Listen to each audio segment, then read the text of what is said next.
Hey, friends, welcome back to the Mom Cube podcast channel. Today's conversation is one I know will really speak to your heart. My guest is Sandy Cooper. She's an award winning author, podcaster, and the co founder of Writing Off Social, where she helps Christian authors grow their influence without relying on social media. Sandy made the bold decision to step away from Facebook and Instagram, and in this episode, she shares why she did it, how it's impacted her family and faith, and what it might mean for moms who feel torn about social media. If you've ever felt weary of the scroll, this conversation will encourage you. Let's dive in. Well, welcome, Sandy. I'm so glad and honored to have you on the show today. You have such a powerful ministry that encourages and equips overwhelmed Christian moms to thrive in every aspect of motherhood. And that is so aligned with our heart here at MomQ that I just think this is going to be a great conversation. And I know our listeners are going to be really blessed. So again, just welcome to you. Thank you for being here. Thank you so much. I am really excited about this conversation. Great. So to start us off, I'd love for you to just tell our listeners a little bit about who you are and help them to get to know you a little bit better. And then you can tell us what first led you into ministry for moms. Yeah. Okay. So basically, I'm a mom first. I have 4 kids. My oldest son passed away when he was 9 months old. And then I went on to have 3 more kids. My daughter, Rebecca, is 26. She got married in March. So I have a son-in-law, which that is such a fun stage of parenting. I didn't even know what to expect with that, but it's way fun. It's so great to have another boy. And then I have a son who is 24, and I have another daughter who is 18. The 2 youngest came to us through adoption. And so my 24-year-old was a domestic adoption. My 18-year-old was an international adoption. She's from Guatemala. And Beautiful. yeah, I love adoption so much. I want everyone to adopt. I just love it.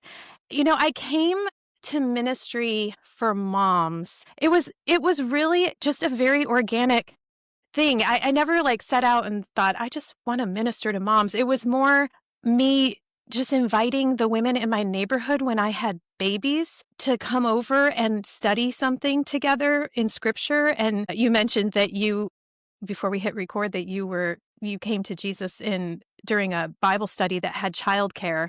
And that is exactly what I did. I asked a girl from our church if she would watch the little ones in the house next door. My neighbor and I did it together. And I just wrote out a study. I was so young. I didn't even know what I was doing. And Wow. I went and put flyers in mailboxes and invited all the moms that I knew in the neighborhood. And they came, and I just wanted to provide an oasis for them, to a break. And I lit candles and made something. I don't know. I don't even remember what I did. It was but that's how I got started. And from there, it just grew. I kept doing things in my home and serving in my church. And I ran the children's ministry for a long time. I was a women's ministry leader for a long time. And then, when blogging came out, I was like, I love to write so much. I could do that. I started doing that, and then podcasting, and wrote books, and it just continues to evolve. I don't know what's next in terms of technology, but I'll probably try it. So yeah, I just let it keep evolving naturally. So good. Yeah. Yeah. You kept saying yes, right? Yes, And then totally. and then you found your sweet spot, I guess, is where Yeah. your heart really was is to moms and in women's ministry. So Yeah. yeah, that's great. And Yeah. you do a lot, Sandy. As I'm Yeah. listening and reading about you, I'm like, girl, Yeah. you're busy. Yeah. Well, okay, so to address the busyness, I just want to say, I just sent my youngest to college. And so a lot of things and she literally just left a month ago. And so I am now, for the first time ever in 21 years of having kids in school, and 26 years, well, if you count Noah, 28 years of having babies in my house. I am now free to just run with all this stuff, but I have just been working in the cracks. You know what I mean? When you're a mom, you have to just find the cracks of time. So I never want to give the illusion that I'm just killing it in every area and I'm just like getting so much done. There were many seasons, long seasons where I laid everything down for a long time, Mhm. months and months at a time where I'd be like, I can't write right now. I can't, I'm taking a break from the podcast for the summer. I'm taking a break. I always take a break over the holidays, like big giant breaks, like for real breaks, not That's like right. pseudo breaks. And one of the things that I decided very early on is I was not going to be one of those content creators who gave the illusion of always being there and like doing everything ahead of time so that there was never a break from my content. When I took a break, I would go dark and I would say, I am taking a break because I want you to know I need breaks. Yeah. I never wanted the people, because I serve overwhelmed moms. If they think I never stop, how is that a good example? I'm not leading them well. So I let them know, just to let you know, I'm stopping now. So That's when you, really good. so yeah, and you're also, when you look at my website, you're seeing something I've been building since 2008. That Wow. didn't happen last week. It was, Yeah. or even in the last year. It's Mhm. been a long time building Mhm. that. Mhm. So, And just your faithfulness to continue. I mean, you took breaks, but you came back right. and God blessed all of that. Yeah. So Yeah. that's great. I mean, that's really a picture of motherhood. That there's seasons where our kids have to be our priority. I mean, that's Right. God's gift to us. That's what we have been called to do. And then we also have our purpose that He's Sure. given us and Right. weaving that in. I appreciate your example. So thank you. Thanks. Thanks. Okay, so what we're really talking about today, the main thing is social media and writing Mhm. off social media. You have a whole podcast about that. Yes. And so we really want to dive into that. And so let's talk about what role social media played in your life, both professionally and personally. Yeah. So I opened my first social media account in 2008, which was the same time I started blogging. And at the time, I had an 8-year-old, a 6-year-old, and a newly adopted 1-year-old. So, like, I don't know where I had the time to do blogging and social media, but somewhere I found the time to add like 2 more hours to every day and start diving into this. And at the time, there were two things that were like immediately evident when I opened up Facebook in 2008. It was new for the people at large. It had already been Sure. in campuses for a while, but for us, people like us, it was pretty new. And so two things were immediately evident. One is that every single person that I have ever known was there.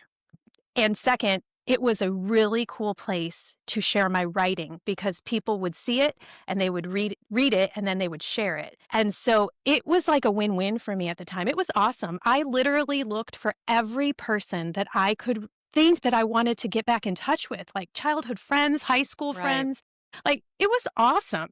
And so I dove all in. I mean, right out of the gate, I was in. And it wasn't long before publishers and literary agents, they started taking notice of people on social media, writers in particular. And I was pursuing traditional publication at the time. And so it was really important to me to build there so that publishers would want me. That was the Yeah, it's metric that, credibility. It's yeah, credibility. yeah, it was the only metric they were using at the time. It used to be followers on your blog, and then it switched over to social media followers. And for a while, that was a really good metric because the followers, before there was a big algorithm change. I can nerd out on you a lot on social media. It's all I talk about. But in 2018, there was an algorithm change on Facebook in particular, and it changed the way uh, content was shown to people. Prior to that, you basically saw the people you followed in the order that they followed, that they posted, and it was a very organic growth, and so it was great. Mm, And so I started, once I realized publishers and agents were looking at that metric, I set out to hit a number of followers that I was told I needed. And I opened everything. I opened Pinterest and Instagram and Twitter, and I went all in on everything. And of course, at the same time, everyone I know personally is also on all of those things, mostly on Facebook at the time. And every group I was in, every group my kids were in, they're growing up with this. And right. everything has a corresponding Facebook group that I now have to be a part of. And I'm paying actual like cash money to be part of writers groups to learn more about writing. By 2016, that was all I did. I was just on social media constantly, either personally or professionally, and it was all enmeshed. It was all intertwined. I couldn't separate it from anything. I couldn't separate it from my life. And that's basically how I lived from 2008, increasingly so until 2019, for 11 years. So that's when you went off social media, is 2019. And in the summer of 2019, I attended a writers' conference to pitch the book that I was about to write. And I'm sitting in this conference, and all the numbers that I had been shooting for had not even quadrupled, had exponentially increased by like hundreds of thousands of people they were now expecting you to have. And I was sitting there going, I can't do this anymore. Like I was giving it my all and I was still falling short and the target was moving. And I thought, I can't do this anymore. And so I came home and I had been, if you look through my journals, one time I tabbed all the places in my journals. I'm a big journaler. Same. And I tabbed all the places where I was praying to God about my social media usage and just how I felt like it was affecting me and asking God if I could leave or did I need to stay or is there another way? And I mean, if you saw my stack of journals and the hundreds of tabs where I was just crying out to God almost constantly about this. And so after that conference, I came home and that was, in July or whatever. I came home for a couple months and I was just like, God, I don't know I can't do it anymore. September 11th, 2019, I'm listening to a podcast and it's a writing podcast. And the host of that podcast said, it was a podcast actually about which social media platform you should use depending on your skills, what's best for you. I mean, at that point, I'm still trying to am I just using the wrong one? Maybe I'm just doing it wrong.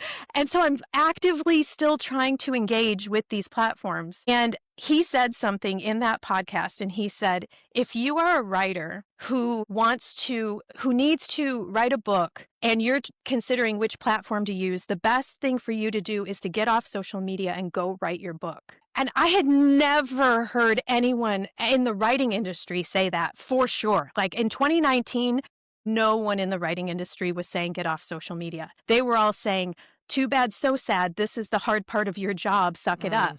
Just do it. Everybody has a hard part of their job. You just have to do this if it's hard for you. And I literally turned off that podcast, went over to my computer, wrote an exit post, posted it everywhere. And I said, I am taking a year off. I'm going to write my book. And I did. I took the year off. And after that, well, I'll just say this. I took the year off when that was actually, I didn't realize, of course, a pandemic was going to be happening because it happened during that time. Also, the 2020 elections were ramping up during that time. And so I didn't want to come back in September because I wanted to wait till the elections were over because I knew it was going to be volatile. I had no idea how volatile it was until I came back. And of course, all the pandemic stuff, people were arguing about masks and vaccines, and it was just a mess.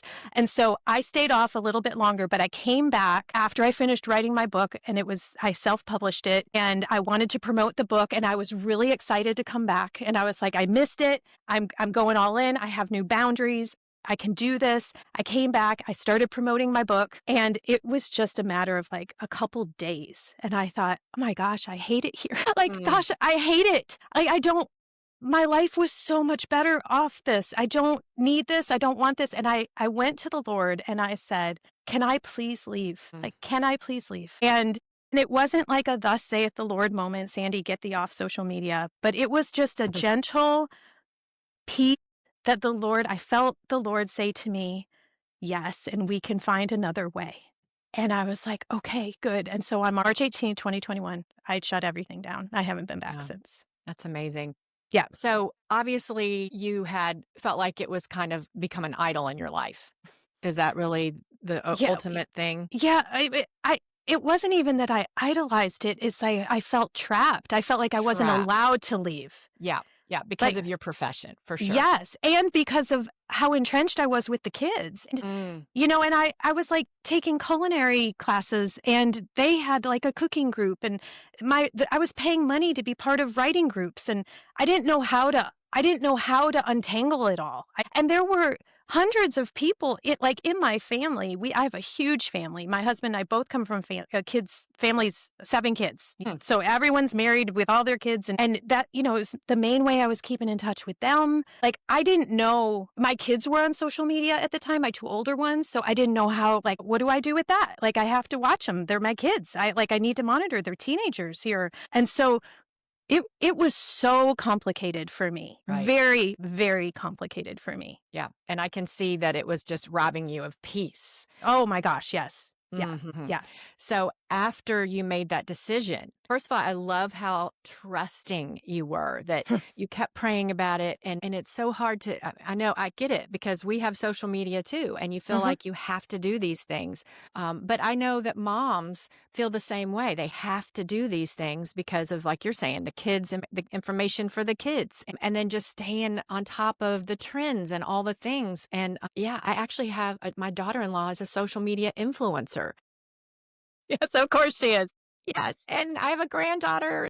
It's just, yes, it's so Mhm. entrenched in our world today, and yet it robs us of so much joy and peace, and we Yeah. don't see a way out. And I love that you prayed and you prayed over it. Yeah. And even though you felt like your profession was dependent on it, you decided, I can trust you, God. I can trust you to do what I think social media is doing for me. And Yes. obviously, that's what happened. For sure. So tell us about once you got off of it, how was life? Yeah. So I think the big exit for me was that September 11th exit, because when I came back for that little while, it was such a short period of time. And then when I left the second time, I don't think anyone was shocked. But the first time, that's really where the big change happened, because I did it just like, I'm done. I'm done. Mhm.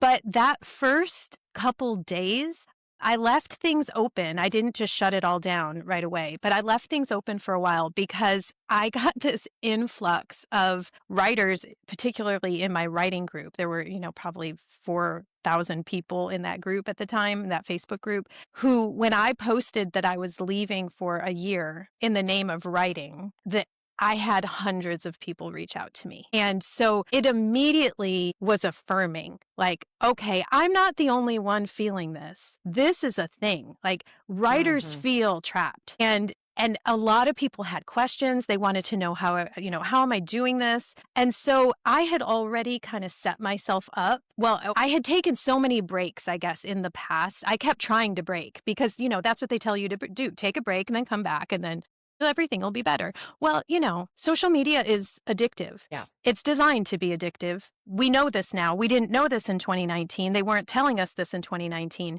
but we know this now. And so it was like me trying to, get off a drug and then come back, and I'm just going to have a little bit of the drug. I just couldn't. Yeah. There was no halfway. So for me, the immediate effects of being off were so affirming, because so many people sent me messages of like, I wish I could do that too. I admire you so much. This is really brave. And I thought, that's really funny that this is how we consider bravery. I mean, that people really want to be off, but they didn't know how. And they thought that it was really brave of me to take this step. So that was the first thing. And I think the second thing was just immediately, I was spending an average of 2 hours a day on social media Which is really kind of low. It's average. It's average. That's right. The average person spends 2 hours a day. I think it's like 2.5 now is what they say. So I had whittled it down. I was trying so hard to be smart about what I was doing. And so I had whittled it down to such a small, and that was across like personal and professional. That's how much time I was spending. So immediately I had 2 hours to devote to writing my book, which is immediately what I did. I just thought, I'm not going to, it's like your budget. If you get a raise, all of a sudden you find yourself like it just absorbs into your budget, and you're buying toilet paper at Target. You don't even know unless you take that money and you put it in a special account and use it just for that thing, it's just going to absorb. So I didn't want that to happen. I was afraid that would happen. So I immediately redirected that 2 hours a day to writing. And we ended up moving that year right in the middle of the pandemic. And so that, my time got taken up there. But since then, my goodness, I've written another book. I started a second podcast and a business. I am not I don't miss it. In case you're That's wondering, that's what I was wanting to know. no, Yeah. there's nothing. There is never a day, I promise you, there is never a day that I think, oh, I miss social media. I never, 0 times. I forget sometimes that it exists until someone tells me or asks me if I saw something and I'm like, right, people are still using Instagram. I forgot. Yeah. Like Yeah. truly, it's so out of my life at this point. And so let's talk about the impact on moms and their ministry. Yeah. We know that when we're looking at social media, Yeah. for the most part, we're comparing ourselves. It's keeping us from being content. It's confusing our identity. How can we navigate? And you also have a quiz on your website, which I loved, which was really good to help you figure out, do you need to get off social media? How much role is it playing in your life? So let's just talk about, what do you see in your ministry as to these moms that are overwhelmed? How much is that social media affecting that? Yeah. So before I really started talking publicly about leaving social media, I mean, I had always told my followers about my journey, but before I started to make it a thing, I wanted to know, is this affecting other people the way it's also affecting me? And so I surveyed my followers and I was shocked at how many people were struggling with social media, because one of the lies of social media, and really a lie of the enemy when he's using social media for this. I don't think everything about social media is evil. So just to be clear, but I do think the enemy really speaks to moms in this way, is he's like, you're the only one who struggles with this. Everyone else can figure it out. Look at her. I mean, look at these beautiful posts. Look at that beautiful video. Look at that. And so he'll make you feel like you are the only one. But I assure you, you're not. When I took the survey of my listeners and my followers, 81% of them said their biggest problem with social media was the time suck. Like they could not believe how much time they spent on social media. Several of my followers, there was a percentage, maybe 10%, said that they were spending 4 or more hours a day. These are moms. These are overwhelmed moms. These aren't just these are moms who already feel so overwhelmed just with their, daily tasks and the responsibilities of motherhood, which is just an overwhelming thing. And so that was a huge thing. But the thing I want to talk about with the comparison, and this is everybody mentions comparison with social media, but I think what they don't understand is how the comparison actually works. Because it's not just Sandy looking at Candace's feed and thinking, oh, I wish that I was like Candace because she's so cool, which you are, by the way. But it's not just that. It's that, okay, so I look at Candace and then I scroll and I see Jenny is growing vegetables and I see Mary Kay is on a field trip with her kids. And, Julie is on a romantic getaway with her husband. And, Susan is redesigning her bathroom. And, and you're just scrolling through. And what we do as women is we take all of those things and we morph them into one person. And she doesn't exist. This person who's doing the romantic getaway and hanging out with her kids and growing her own vegetables and redoing her bathroom, she's not one person, but our brains do that. And suddenly we are comparing ourselves to that fictional woman. And that's a disaster. Like there is no coming back from that. And I don't know, for me, I had to get off. I don't know how to manage that. I don't know. I do think that there's a very small percentage of people that have a healthy relationship with social media. There's a very small percentage based on the quiz results that I've had I've had that quiz running for a couple years. Based on that, a small percentage come out healthy. But overwhelmingly, most of them either have a rocky relationship, need to take a break, or they need to get off altogether. For me, I notice that I completely agree with you, as I just feel not good enough in general if I spend too much time on social media. It's just, I'm failing in all categories. And so I have to put really good, strong limits on it in myself. Right. And I can pretty well do that, but I don't know a lot of things, when I do that. And people will say, oh, did you hear about this? Or do you know that? Or do you follow this person? Da, da, da. And I'm like, no, I don't. Nope. But you know what? It's okay. It's okay not to know. And people look at me crazy because I struggle with anxiety, Sandy, and it makes me anxious. Same. And so I know I have to put it down. As soon as I start feeling my stomach tighten, Yep. it's time to put it down. It's Yep. time to, just manage it. And you talk about finding balance Mhm. in a lot of what you're doing, and you talk about good, healthy eating and spending time with the Lord, all of it. It's so Mhm. important. And how can we, if we're spending our free time scrolling, there's no way we're going to have balance. No. One of the most compelling concepts for me that comes, it's a scriptural concept, but there's not scripture that says this specifically. But basically, what you pay attention to is who you are becoming. Hmm. And so is it's so important that we pay attention where we pay attention, what we're paying attention to, because it's forming us. It's forming. And that was the thing that really, that second time when I came back with my new resolve and my new boundaries and my fresh off my 1 year break and my new book. And I'm like, okay, I got this. I can do this. When I saw uh, the volatile discussion was happening within my good Christian people that I was following, my family, like Mm. people I love otherwise. Everyone was engaging in this volatile. And I thought, I cannot have this shaping my mind. I Hmm. cannot. I Hmm. can't. And so I think a lot of moms really struggle with their thought life, Oh, yeah. and just like what you said, like if you already have a propensity toward anxiety or depression, social media is not the place to be. There was a 2024 PubMed analysis of all the studies so far that have been done on social media and its effect on our mental health. And 80% of the studies now show that spending time on social media makes us depressed, anxious, or lonely. I'm just like, I can't I can't get on board with that anymore. Hmm. Hmm. If there are people who feel like they're called to be there, and I know some people who genuinely feel like they're called to be there. And I say, then if you get off, that's disobedience to the Lord. You need to do what God is telling you to do, no matter what, no matter how hard it is, you need to do it. But that was not, I think most of us are not called to be there. I think most of us are there because everyone's there. This is the water we're swimming in. We don't know that there's another way. And I'm here to tell you there is life outside of social media, a very vibrant, peaceful, wonderful life. People will still tell you stuff. I still heard all the news last week that happened Same. around. I mean, but I didn't get it on social media. Everyone told me.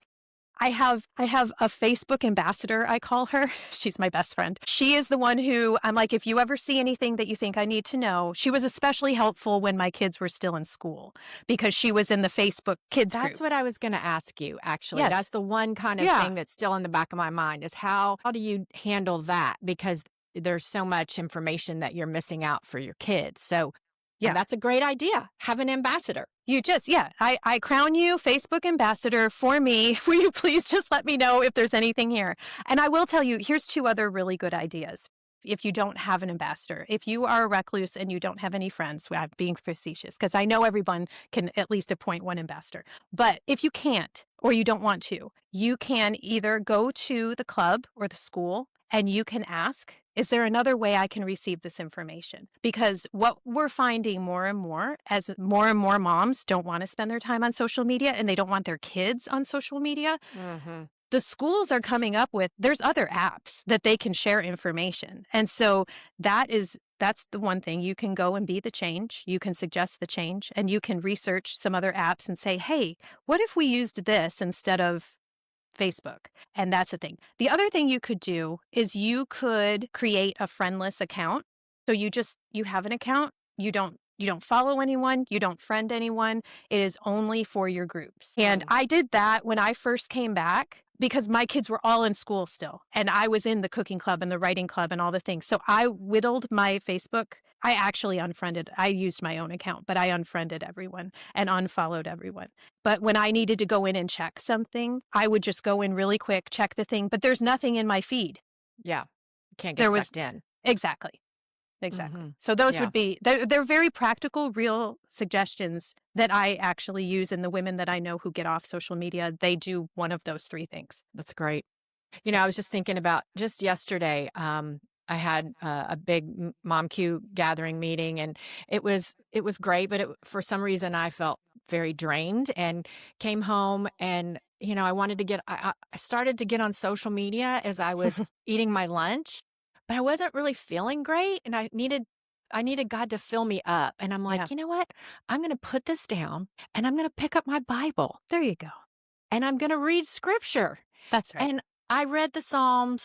I forget which one I was in, but it was just about praising God and just acknowledging his greatness. And Sandy, after I did that, I felt so much better. And I Right. would not have had that if Right. I'd gone into social media. It would have drugged me into a whole spiral. Of course. And everybody knows exactly what you mean when you say that because it happens to all of us. Like you are not alone. That's how it's designed. We're up against, I think that was one of the things that was the most shocking to me is when I actually realized I wanted to start talking about this for real to other moms. And I just did a deep dive into all the research. I read all the books, not all the books, but I read like 11 books.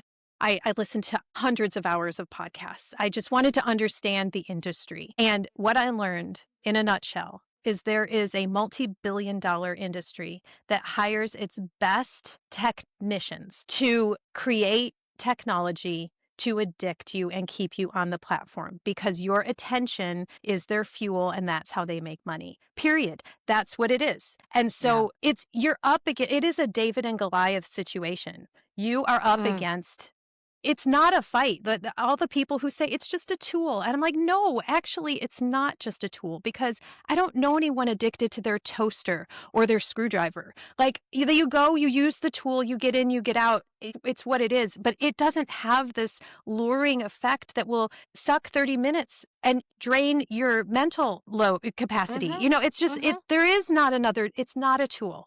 It is not neutral. It is very intentional to keep you there. That's how it's designed. So and again, it's not to say if you're called, and I want to make sure I make this point because I'm not telling you if you feel called to be there, I want you to be there because I want you to obey the Lord. If he's called you to be there, he's walking with you, he's equipping you, he's protecting you. And I trust that the Lord can handle that. Like I just know he can. But if you don't, and you're listening and you're thinking, I really feel like I, might need a break, then take a break. Just like take a Mhm. break. And see how you do. See how you feel. That's right. Mhm. That's right. And pray over it. I mean, Of course. I love that you're giving permission for, there are people that can handle it, but like I feel like most of us can't, like you said. Yeah. And so as we're praying over it, I'm thinking one of the verses that was popping into my head is, he who is in me is greater than he who is in the world. Mm, And I just think about, we think I can't, it's too hard or whatever. But actually, no, if God is calling you to do yeah. it, then you can do it. And you're a great example because we see that, not only did you get off social media, but then he called you into a whole new ministry where you Right. have two podcasts, and one of them is on writing off social media to help authors find Right. a way to promote themselves without it. So That's right. he can do it. He can do it. That's right. And it's just trust. It's a big, big trust, It but is. he will hold your hand through it. So, wow. Well, Sandy, this has been such a great conversation. I really Mm, appreciate you. Is there anything, if a mom's listening today and she feels trapped and just really afraid, but longs for freedom, what would you say to her? I would say, first of all, there is always freedom in Christ. There is no such thing when you're a believer, there is no such thing as a necessary evil. Mm. There's no that's the word I hear a lot out there. Social media is just the necessary evil. And I'm like, no, actually, as a believer, there's no such thing. And if you desire to get off the platforms, you are allowed to leave. You are allowed. And I know that God is able to sustain you. I know that God is able to give you the peace. I know that He can make sure that God knows everyone. And so if you're worried about staying connected, there are alternate ways to connect with everyone. I have Voxer chats. I have, group texts. I call people. We meet in person. I mean, I am Yeah, not. there's a concept. Meet in Yes, person, right? exactly. I'm not off of social media. You are not resigning yourself to living in obscurity for the rest of your life. I promise. However, God, if Jesus is calling you to go just take a leap of faith. I promise you he will not disappoint. This is how we build our faith. It wouldn't be faith if we thought we could just do it on our own. Amen. So we trust him, we take his hand, we take a break. Distance yourself from the platform for a period of time. I used to say for at least a week. I now suggest 30 days. That is my new. I think you need to do it for at least 30 days because you have to get past the instinctive checking your phone, Right. because that takes a couple days. And then you have to feel the emptiness for a little bit. And then you can see clearly how the platform was affecting you. And you can see clearly whether or not you want to dive back in. And I am just living proof. If you need any help, if you just want to email me and say, Sandy, here's my issue with social media. What should I do? I will field all those emails. I love talking to people about this. Mm. But I know you can trust the Lord. I know you Yes. can trust the Lord. Amen. Love Yeah. it. Yeah. Yes. And we will put all of your great information in our show notes. You have multiple resources for moms to help with the overwhelm, and writing off social media Yeah. is a big piece of that. So we just thank you. I thank you for your bravery, for your Hmm. courage, for your ministry. It's been Thank great to you. have you. Thank you. It's so great to be here. And thank you for what you're doing as well. You bet.